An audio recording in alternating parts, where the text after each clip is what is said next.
Hello everyone, I am very glad that you're joining this story. Subscribe, like and comment. Enjoy the story, smile more often. When I found out my parents had drained my savings to help my brother start his business, I thought that was the ultimate betrayal.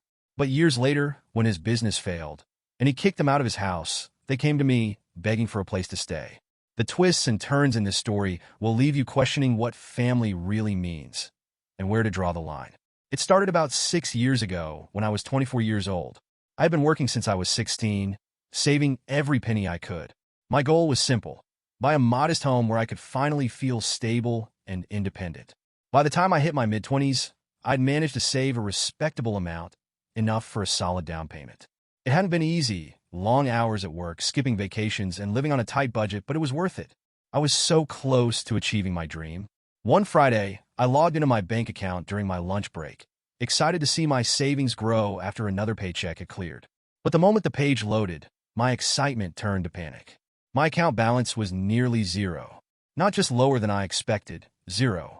I blinked, refreshed the page, and stared at the screen, my heart pounding in my chest. My first thought was fraud. Someone had hacked into my account and drained it.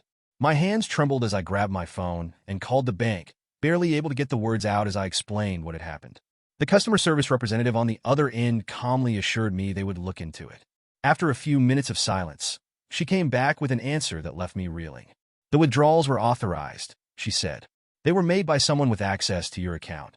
I sat there in stunned silence. Only two people had access to my account besides me: my parents.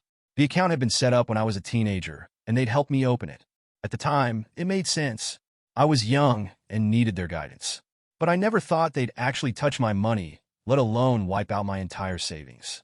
Still clinging to a shred of hope that there had been some kind of mistake, I called my mom. She answered on the second ring, cheerful as always. "Hi, sweetie. How's your day going?" I didn't bother with pleasantries. "Mom," I said, my voice shaking. "Did you take money out of my account?" There was a pause, just long enough to make my stomach drop. Then she sighed, like I was the one being unreasonable. "Yes, we did," she admitted. "We needed it to help your brother. He's starting his business, and he really needed the support." I couldn't believe what I was hearing. "You what?" I said, my voice rising. "That was my savings. My money for a house. How could you just take it without asking me?" "Oh, don't be so dramatic," she said, brushing off my anger like it was nothing. "You're young, and you'll make it back. Ryan needed it more than you did. This business is his big chance, and we couldn't let him miss it." I was shaking with rage. Ryan, my older brother, was the golden child of our family. He'd always been the one my parents doted on, no matter how many times he screwed up. He dropped out of college, jumped from one failed venture to another, and constantly relied on our parents to bail him out. And now, they'd gone so far as to steal from me to fund his latest big idea. "Do you have any idea what you've done?" I asked, my voice breaking. "That money wasn't just sitting there for fun. It was for my future. You've completely wiped me out." My mom's tone turned defensive. "You're acting like we stole from you," she said. "We're your parents. We've sacrificed so much for you over the years. It's only fair that you help the family when we need it." I couldn't listen to another word. I hung up, my hands trembling, and stared at my phone, the reality of what had just happened sinking in. My parents hadn't just betrayed my trust. They jeopardized everything I'd worked for. That night, I tried to calculate how long it would take to rebuild my savings. The number of years stretched out before me like an endless road, and I felt a wave of despair. All because my parents had decided Ryan's latest pipe dream was more important than my future. It was the first time I truly understood that my parents didn't see me as an equal or even as an individual. To them, I was a resource to be tapped when it suited them, nothing more. And as I sat there in my tiny apartment, staring at my empty bank account, I made a promise to myself. I would never let them take advantage of me again. Little did I know, this was just the beginning. When I confronted my parents about the missing money, their reaction was worse than I could have imagined. I called them the day after discovering my empty bank account, determined to get some kind of explanation.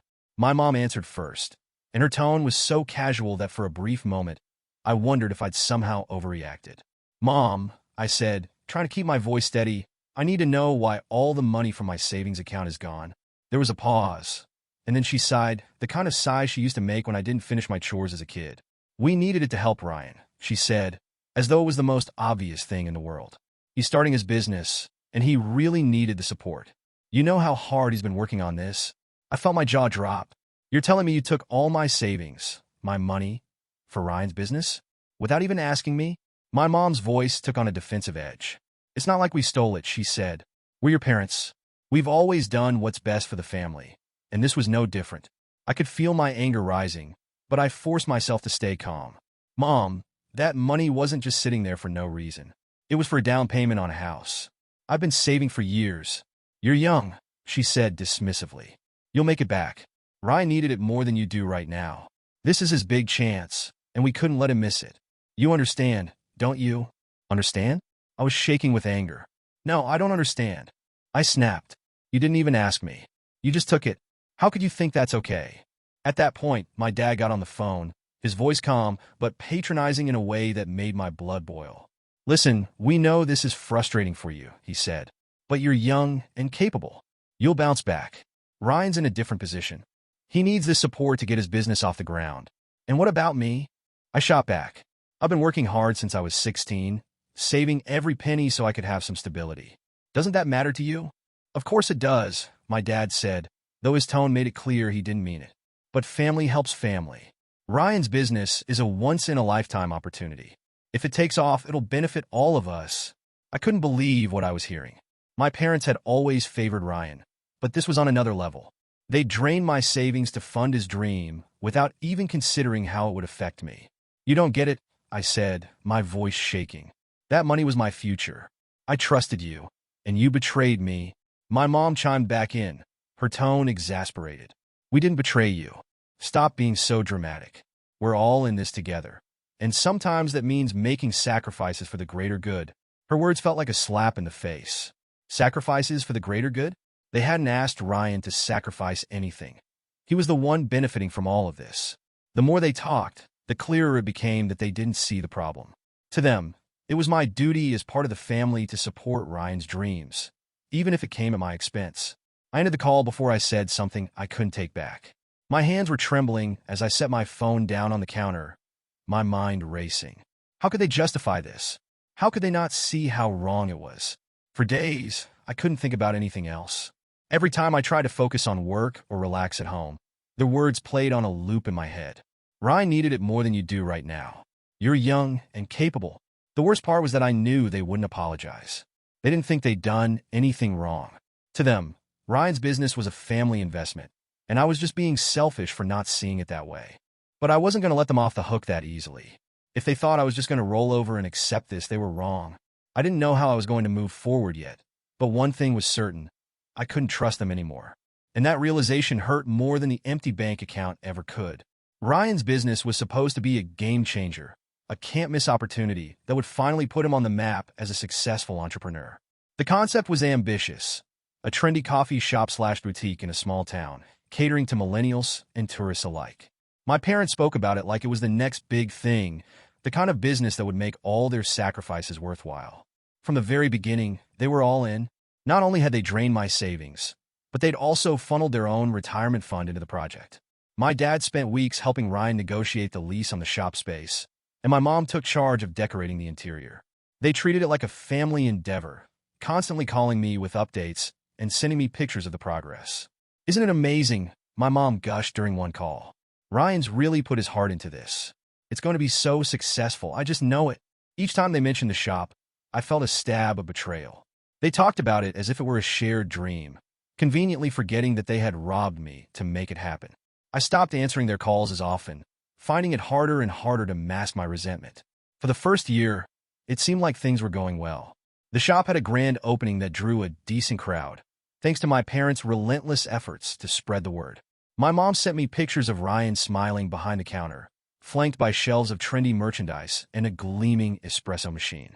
We're so proud of him, she said in a voicemail after I didn't pick up.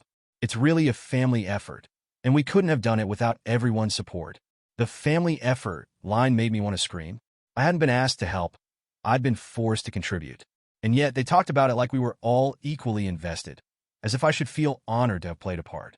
For a while, I wondered if maybe it would all pay off. If Ryan's business succeeded, at least my parents' betrayal would have accomplished something. But as the months went on, it became clear that things weren't as rosy as they seemed. The cracks started small. an occasional complaint about how tough the competition was or how hard it was to keep up with rising supply costs. Then came stories about staff turnover. People just don't want to work hard anymore, Ryan told my mom during one family dinner, conveniently ignoring the fact that he was paying minimum wage for grueling hours. Negative reviews started popping up online, too. Customers complained about long wait times, overpriced coffee, and rude service. I couldn't resist the urge to check the shop's Yelp page one night, and what I found didn't surprise me. A string of one-star reviews painting a picture of a business that was poorly managed and doomed to fail. When I brought it up to my mom, hoping to plant a seed of doubt, she dismissed it with a wave of her hand. "It's just growing pains," she said. "Every business goes through rough patches at first." Ryan's got it under control, but he didn't. The bills started piling up, and Ryan's lack of experience as a business owner became glaringly obvious. He made impulsive decisions like slashing prices on products that barely turn a profit or launching expensive marketing campaigns without a clear strategy. My parents, instead of stepping back, doubled down. They kept pouring more money into the shop, convinced that if they could just keep it afloat a little longer, it would turn a corner. They maxed out credit cards, took out loans, and even refinanced their house. My mom quit her part-time job to help Ryan run the shop full-time, and my dad started working overtime to cover their growing expenses. Meanwhile, I watched the disaster unfold from the sidelines, torn between anger and disbelief. I wanted to shake them, to make them see that they were throwing good money after bad, but I knew they wouldn't listen. One night, my dad called me out of the blue. "You should come see the shop sometime," he said. "Ryan's put so much work into it. You'd be impressed." I bit back the urge to snap. "I don't think that's a good idea," I said evenly. "I'm still trying to recover from the last time you involved me in Ryan's work." There was a long pause before my dad replied. "You're being unfair. Family supports family. Ryan's doing this for all of us." I hung up without saying goodbye. By the end of the second year, the shop was barely hanging on. My parents had drained every resource they had to keep it open, but it wasn't enough. The town was too small to support Ryan's ambitious vision, and his lack of management skills only made things worse. Every time I thought about the money I'd lost, I felt a surge of anger. That money could have been a down payment on a house, a safety net for emergencies, or an investment in my own future. Instead, it had gone to a sinking ship, one that everyone but my parents seemed to realize was doomed. It was only a matter of time before it all came crashing down. And when it did, the fallout was even worse than I had expected. By the third year, Ryan's business was crumbling. It wasn't just a rough patch anymore, it was a full-blown collapse. The shop, once touted as the family's pride and joy, had become a financial black hole. Bills piled up faster than my parents could pay them. Suppliers cut ties over unpaid invoices, the lease was in default, and even the shop's once shiny facade began to show signs of neglect. My parents, ever the optimists when it came to Ryan, continued to throw money at the problem. They maxed out every credit card they owned, took out personal loans, and even refinanced their house. The same house they'd lived in for over 20 years, the one they'd always called their safety net, was now on the brink of foreclosure. And then one day it was over. The shop closed its doors for good. The locks were changed, the equipment was repossessed, and a for lease sign went up in the window. Ryan didn't even have the decency to tell me himself. I found out through my mom, who called me in tears. "He's devastated," she sobbed over the phone. This business was everything to him. I bit my tongue, resisting the urge to say what I really felt. Was I supposed to feel bad for him? The man who had drained my savings and destroyed my parents' finances. All because he thought he was above working a regular job? When I finally spoke, my voice was cold. "What happens now?" My mom hesitated. "We'll figure it out," she said, but her tone lacked conviction. "At least we tried. That's what matters, right? Family supports each other." Those words were like gasoline on a fire. Family supports each other? I repeated, barely able to keep my anger in check. "Is that why you stole my money and left me to figure things out on my own? Because that doesn't feel like support to me." My mom's tone turned defensive. "We didn't steal from you," she said. "We used the money for Ryan's business, something that was supposed to benefit all of us." "Except it didn't," I snapped. "It benefited no one. You destroyed your finances, you ruined your relationship with me, and now you're telling me to just accept it because at least you tried?" My dad chimed in at that point, his voice tired and strained. "We know it didn't work out the way we hoped," he said, "but hindsight is 20/20. We thought we were doing the right thing, and you didn't think to ask me first?" I shot back. "You just decided that my money, my future, didn't matter as much as Ryan's pipe dream. Do you even realize how unfair that is?" There was silence on the other end of the line, and for a brief moment, I thought maybe they were finally starting to understand. But then my mom spoke again, her voice firm. We're family. Sometimes that means making sacrifices for each other. You'll understand one day. I wanted to scream. How could they not see how hypocritical they were being? They talked about sacrifices like we'd all contributed equally, but the truth was, I'd been the only one forced to give up anything. Ryan hadn't sacrificed a thing. He'd been handed opportunity after opportunity, only to squander them, while the rest of us paid the price. By then, I had learned that arguing with them was like shouting into a void. No matter how much I laid out my feelings, no matter how clearly I pointed out their favoritism, they always had an excuse. We did it for the family. Ryan needed it more. You'll bounce back. It was the same script over and over again, and I was done trying to change their minds. After that conversation, I stopped answering their calls for a while. I needed space to process everything, to figure out what my next steps would be. I didn't want to cut them off completely. I wasn't sure I was ready for that yet, but I also couldn't keep pretending like everything was fine. A few weeks later, I heard through the grapevine that Ryan had left town. Apparently, he decided he needed a fresh start and had moved to another state to try his hand at yet another business venture. He left my parents behind to deal with the mountain of debt he'd created, barely giving them a second thought. When my mom told me, she sounded heartbroken. He didn't even say goodbye, she said, her voice trembling. I didn't have the heart to say what I was really thinking. What did you expect? Ryan had always been selfish, always taken without giving back. It was only a matter of time before his sense of entitlement extended to them, too. Still, part of me felt a flicker of satisfaction. For the first time, they were getting a taste of what it felt like to be discarded, to be treated as if you didn't matter. And maybe, just maybe, they'd finally understand how I'd felt all these years. But deep down, I knew better.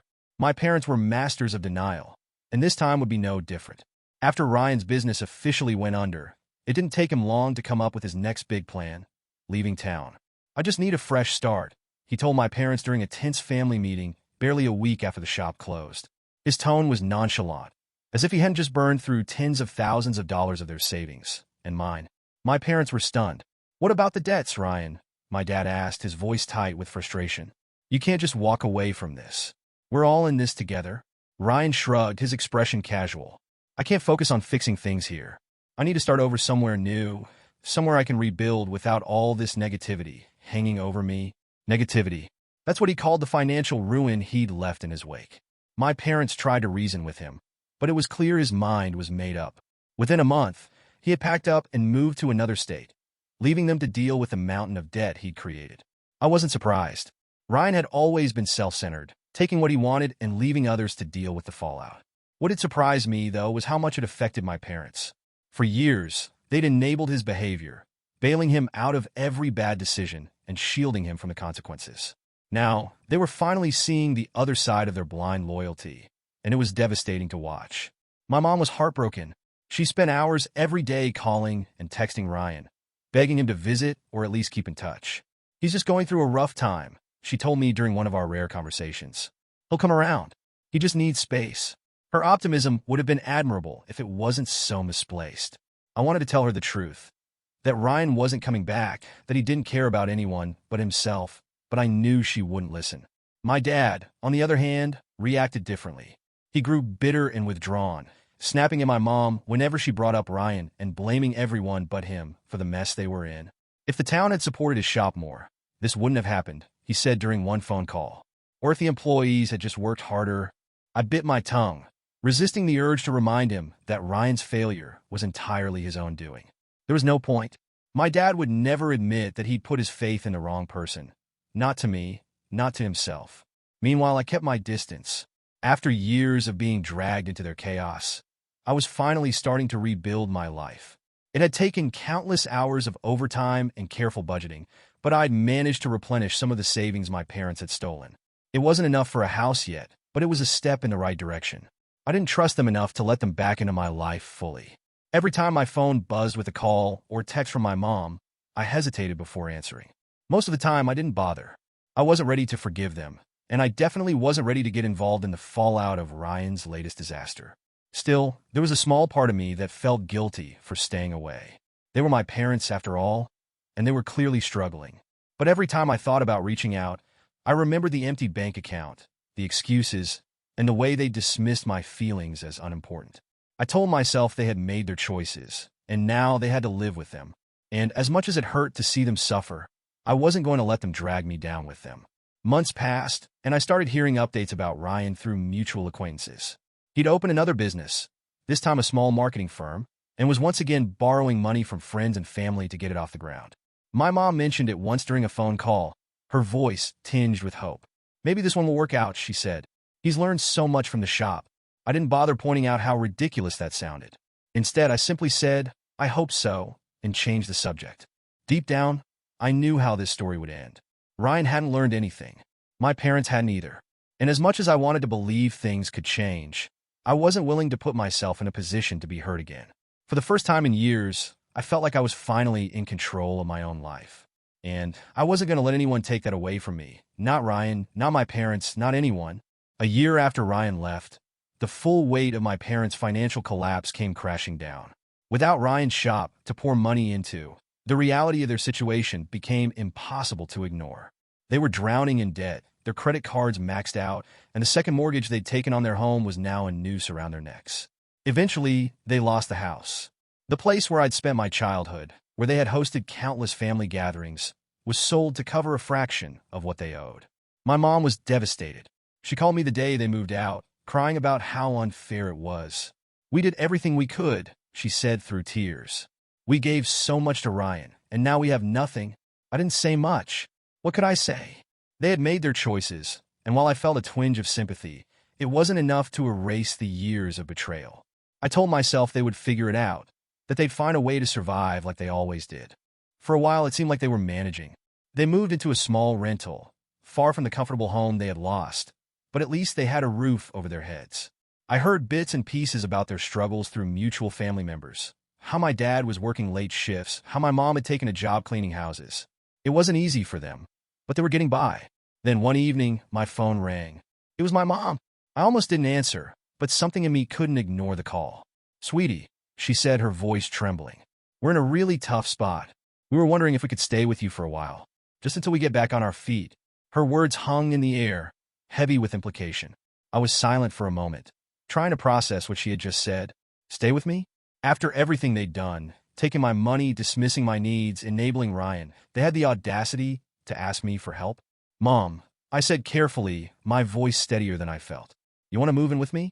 After you drained my savings and left me to fend for myself." Her tone immediately turned defensive. "That's not fair," she said. "We didn't mean to hurt you. We were trying to help Ryan, and things just didn't work out. You have to understand, we had no idea this would happen." "No idea?" I said, my anger bubbling to the surface. "You handed him everything on a silver platter, Mom. You bailed him out of every mistake he made, even when it meant stealing from me. And now you expect me to bail you out? We're family," she said, her voice breaking. "Families help each other. Isn't that what you've always said?" I let out a bitter laugh. "You mean the same way you helped me? By taking my money without asking? By putting Ryan first every single time? Forgive me if I'm not feeling particularly charitable right now." At this point, my dad got on the phone. His voice was sharp, bordering on angry. "We're not asking for a handout," he said. "We just need a place to stay while we figure things out. You've got a good job, a stable life. You can afford to help us?" His words stung, not because they were true, but because they reminded me of all the times they dismissed my struggles as unimportant. "Yes, I have a stable life now," I said, my voice rising. "But do you know how hard I had to work to get here? After you took everything from me, I had to rebuild from scratch. And now you want me to risk losing that because you can't take responsibility for your own choices?" There was a long silence on the other end of the line. Finally, my mom spoke again, her tone softer this time. "We're sorry, sweetie. We really are. We just don't know where else to turn." I felt a pang of guilt, but it wasn't enough to change my mind. "I'm sorry you're in this situation," I said, my voice firm. "But I can't help you. Not after everything that's happened." The call ended shortly after that, but the conversation lingered in my mind for days. Part of me felt like I had made the right decision. My parents had spent years prioritizing Ryan's needs over mine, and now they were facing the consequences.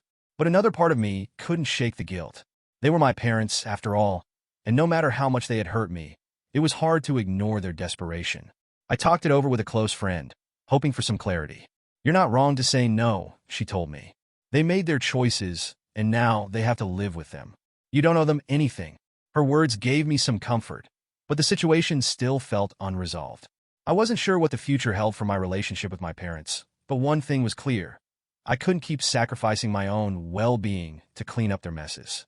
This time I had to put myself first. When I told my parents they couldn't stay with me, the silence on the other end of the line was deafening. For a moment, I thought they might accept my decision, but then my mom's voice broke through, trembling with emotion. "We're family," she said, her voice cracking. "How can you turn us away? We're your parents. We've done so much for you over the years." I clenched my jaw, trying to stay calm. "How could you take my money without asking?" I shot back. "How could you prioritize Ryan over me for years and expect me to just forget about it? Family is supposed to support each other, right? So where was that support when I needed it?" My mom started crying, her sobs barely muffled through the phone.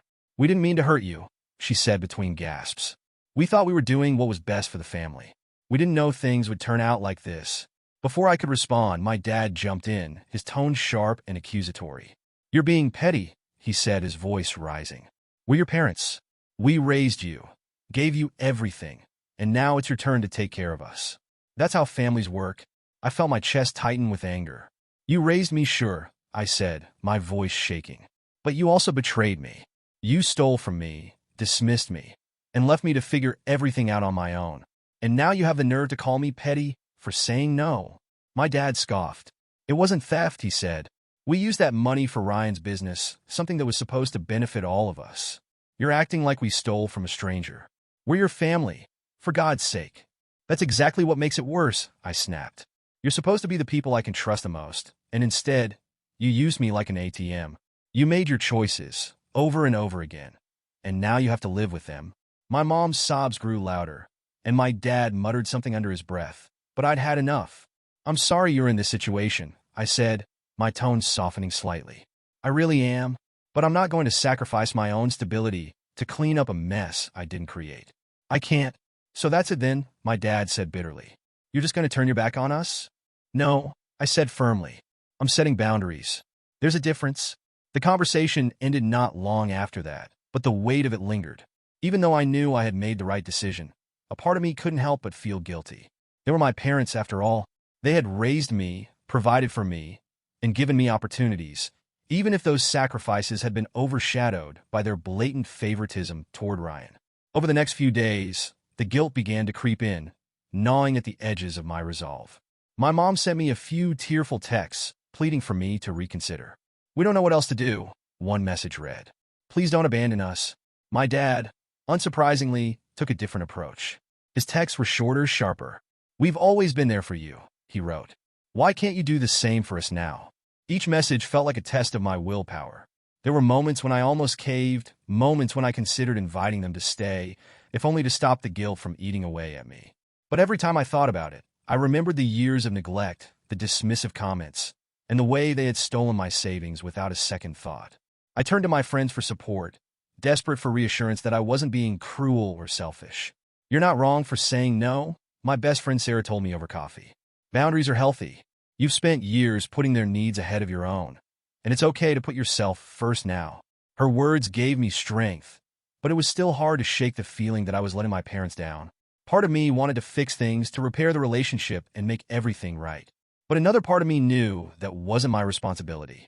They had made their choices, and those choices had consequences. The next time my mom called, I didn't pick up. Instead, I let it go to voicemail and listened to her tearful message later. "We love you," she said, her voice shaking. "We just don't know where else to turn. Please call us back." I didn't. For the first time in my life, I was standing my ground. And even though it hurt, I knew it was the right thing to do. A week after my last conversation with my parents, I got a call from Emma, my younger cousin. We'd always been close, and she had a knack for cutting through the noise and telling it like it was. If anyone could help me make sense of the mess with my parents, it was her. Emma wasted no time getting to the point. "I heard about what happened," she said, her voice calm but tinged with concern. "Your mom called my mom, crying about how you won't let them move in." I sighed, rubbing my temples. "Of course she did. What did your mom say?" "She told her it wasn't fair to put this on you after everything they've done," Emma said. "Which, honestly, I agree with. You're not the bad guy here, no matter how much they try to guilt you into thinking otherwise. Hearing Emma's support felt like a weight lifting off my shoulders. For so long, I'd felt isolated in my frustration with my parents, like no one else truly understood what I'd been through. But Emma had always seen things clearly. They've been putting Ryan on a pedestal for as long as I can remember, she continued. He could do no wrong in their eyes, even when it was obvious to everyone else that he was taking advantage of them. Honestly, I'm not surprised it's come to this. Neither am I admitted. But it's still hard, you know? They're my parents. I don't want to see them suffer, but I can't keep cleaning up their messes. Not after everything they've done. You shouldn't have to, Emma said firmly. This isn't your responsibility. They made their choices, choosing Ryan over and over again. And now they're facing the consequences. That's on them, not you. Emma's words hit me harder than I expected. For years, I'd been carrying the guilt of my parents' actions, feeling like it was my job to pick up the pieces when things fell apart. But hearing her say it so plainly, so matter-of-factly, made me realize how unfair that expectation really was. I guess I just feel guilty, I admitted. They raised me, they gave me opportunities, and now they're struggling, and I'm saying no. It feels wrong. Emma sighed. They may have raised you, but that doesn't erase what they did to you. They stole your savings, dismissed your needs, and spent years prioritizing Ryan while treating you like an afterthought. That's not parenting. That's exploitation. You have every right to set boundaries, especially after everything they put you through. For the first time, I felt a flicker of something I hadn't felt in years: validation. Emma wasn't just agreeing with me. She was giving me permission to put myself first, to prioritize my own well-being without feeling guilty about it. Do you think they'll ever understand? I asked, my voice quieter now. Emma hesitated. I don't know, she admitted. They're so used to making excuses for Ryan that they might not be capable of seeing how much damage they've done. But even if they don't, that doesn't mean you have to keep putting up with it. You've done more than enough, and it's okay to step back. Her words stayed with me long after we hung up. I kept replaying them in my mind, especially when the guilt started to creep back in. It wasn't my responsibility to fix my parents' mistakes.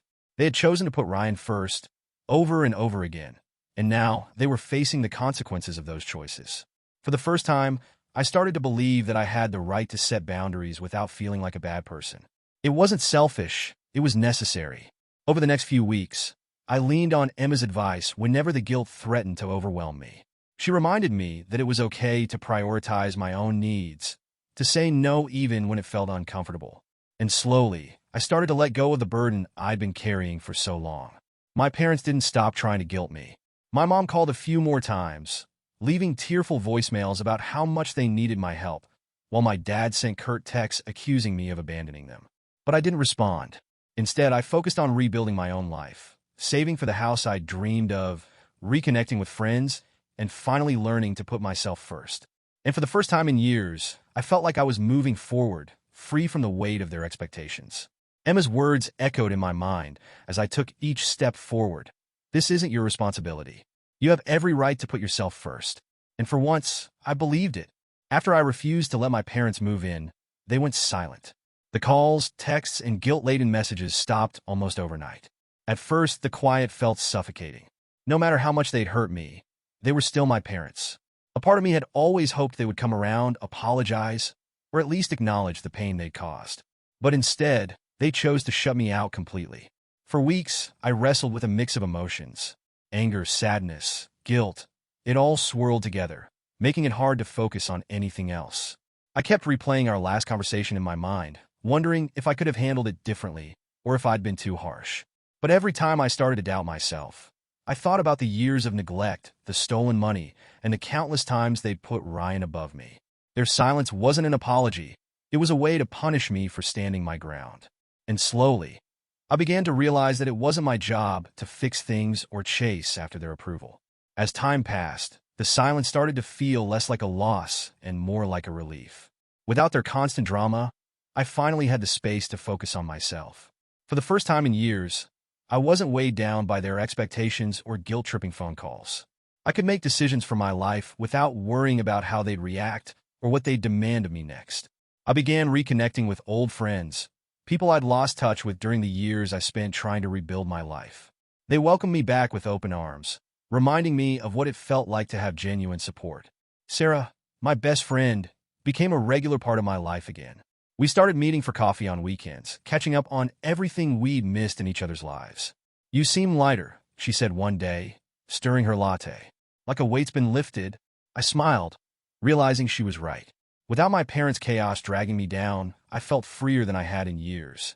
With that newfound freedom, I started exploring things I'd put on hold for too long. I took a solo trip to the mountains, something I'd always dreamed of doing but never felt I could afford, emotionally or financially. Standing at the edge of a cliff, overlooking miles of rolling hills, I felt a sense of peace I hadn't known in years. I also threw myself into my work, not out of necessity, but because I finally had the energy to pursue my goals. My efforts paid off, and within a few months, I received a promotion. For the first time, I felt like I was building a life that was truly my own, one that wasn't overshadowed by my parents' mistakes or Ryan's endless demands. And then one day, I achieved the goal I'd been working toward for years. I bought my house. It wasn't a sprawling mansion or a luxurious estate. It was a modest 3-bedroom house in a quiet neighborhood. But to me, it was everything. The moment I signed the papers and held the keys in my hand, I felt a surge of pride and accomplishment. This was mine, bought with my own hard work and determination. Standing in the empty living room on move-in day, I thought about all the times I'd doubted myself, all the moments when I'd felt like giving up. My parents had taken so much from me, but they hadn't taken everything. I'd rebuilt my life, brick by brick, and now I had something to show for it. That night, as I sat on the floor of my new home, eating takeout surrounded by unpacked boxes, I realized I didn't feel sad or angry anymore. The resentment I'd carried for so long had started to fade, replaced by a quiet sense of closure. My parents' silence no longer felt like a punishment, it felt like freedom. And for the first time, I didn't feel guilty for choosing myself. Over the next few months, I continued to build my life on my terms. I decorated my house, filled it with things that made me happy, and hosted small gatherings with the friends who had stood by me through everything. Each day felt like a step forward, a chance to create the life I'd always wanted but never thought I deserved. As for my parents, I heard bits and pieces about them from distant relatives. They were still struggling financially, still trying to pick up the pieces of their shattered lives. Ryan remained as distant as ever, focused on his latest scheme. I didn't reach out, and neither did they. It hurt sometimes, knowing that our relationship had come to this. But as much as I wanted to believe in the idea of unconditional family love, I'd learned the hard way that love without respect or accountability wasn't love at all. I'd said my goodbyes in my own way, and though it hadn't been easy, it had been necessary. Standing in my new kitchen one morning, sipping coffee as sunlight streamed through the windows, I felt a quiet sense of gratitude. Not for what my parents had done, but for the strength I'd found in their absence. I wasn't the same person I'd been 6 years ago, staring at an empty bank account and wondering how I'd ever recover. I was stronger now, more sure of myself, and ready to face whatever came next. And for the first time, I felt like I was truly living, not for anyone else, but for me. It's been 2 years since I last spoke to my parents. The silence between us, once a source of pain and guilt, has become something I've grown to appreciate. Emma occasionally updates me on how they're doing. Bits and pieces about their struggles, their attempts to stay afloat, and Ryan's continued absence. But beyond those occasional updates, I don't feel the need to reach out. At first, it was hard to accept that I might never have the kind of relationship with my parents that I'd once hoped for. I had spent so much of my life seeking their approval, trying to prove that I was worth their attention and respect. Letting go of that hope felt like mourning a loss, not of the people they were, but of the people I'd wanted them to be. But with time, I began to see the truth. Walking away wasn't an act of cruelty. It was an act of self-preservation. My parents had made their choices, and those choices had led them to where they are now. It wasn't my responsibility to fix things or to sacrifice my own happiness to ease their guilt. For the first time in my life, I'm living on my own terms. My house, the one I worked so hard to buy, has become my sanctuary. It's a place filled with peace, not the constant chaos and drama that used to dominate my life. I've decorated it with pieces that bring me joy, bright, warm colors, cozy furniture, and walls covered with art and photos that remind me of the people and moments that truly matter. I've also taken up hobbies I'd long neglected. Painting, which used to be my escape as a teenager, has become a regular part of my routine. There's something therapeutic about putting brush to canvas, letting my thoughts and emotions flow freely in a way words sometimes can't capture. Travel has also become a passion of mine. In the past 2 years, I've visited places I'd only ever dreamed of: breathtaking mountains, bustling cities, quiet coastal towns. Each trip has been a reminder of how big the world is and how much there is to explore and experience beyond the confines of my family's dysfunction. My relationships have also transformed. Without the weight of my parents' expectations dragging me down, I've been able to invest more time and energy into friendships that truly matter. People like Sarah, who supported me when I felt most alone, have become like family to me. Emma and I are closer than ever. While our parents' favoritism created a rift between us growing up, the fallout from Ryan's betrayal has brought us together in ways I never expected. We've shared countless late-night conversations about our family, our struggles, and our hopes for the future. She's been a constant source of encouragement, reminding me that it's okay to prioritize my own well-being. As for Ryan, I've heard little about him other than that he's still chasing his next big idea. It's hard to feel anything but indifference toward him now. I've let go of the anger I once carried, not for his sake, but for mine. Holding on to it only gave him more power over my life, and I refuse to let him take up any more space in my mind. Looking back, walking away from my parents was one of the hardest decisions I've ever made, but it was also the best. It forced me to confront the ways their behavior had shaped me, how I'd learned to doubt my worth, to put others' needs above my own, and to accept less than I deserved. Letting go of them meant letting go of those patterns and learning to build a life that was truly my own. I've learned to recognize my worth and to refuse to settle for anything less. Whether it's in my career, my friendships, or my personal goals, I now approach everything with the confidence of someone who knows they deserve respect and happiness. There are still moments when I wonder if my parents ever think about me, if they regret the choices that led to our estrangement. But those moments are fleeting, quickly replaced by the peace I've found in living authentically and unapologetically. As I sit in my living room, sipping coffee and watching the sunlight stream through the windows, I feel an overwhelming sense of gratitude, not for the pain my family caused, but for the strength I found in overcoming it. I've built a life filled with joy, connection, and purpose, and I've done it on my own terms. Moving forward, I know there will be challenges, but I also know I'm capable of facing them. I've already survived the hardest parts of my journey, and now I'm ready to embrace whatever comes next. For the first time, I'm not looking back. I'm looking ahead with hope, confidence, and the unshakable belief that I deserve nothing less than the happiness I've worked so hard to create.